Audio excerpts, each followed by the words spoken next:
Hi guys, അപ്പോൾ നമ്മൾ ഇവിടെ ഗോൽക്കൊണ്ട പാലസിൽ എത്തിയിട്ടുണ്ട്. ഇനി നമ്മൾക്ക് ഇതിൻ്റെ ഉള്ളു കാണാം.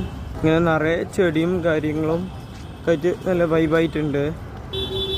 എൻ്റെ മോനെ ഈ ഫോട്ടോകളൊക്കെ അടിപൊളി. അപ്പോൾ നമ്മൾ ടിക്കറ്റ് എടുക്കാൻ പോവാണ് ഗായ്സ്. ഇതൊക്കെ കാണാൻ നല്ല സ്കൾപ്ചേഴ്സാണ്. ഈ ഭാഗമൊക്കെ അങ്ങനെ, പക്ഷെ നിലമൊക്കെ ഫുള്ള് വെള്ളമായി നനഞ്ഞ് ഒരുമാതിരി ആയിട്ടുണ്ട്.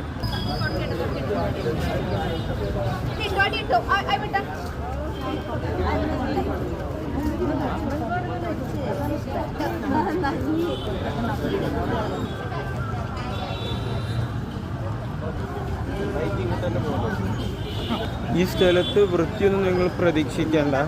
വൃത്തിയൊന്നും തീരെ ഇല്ല.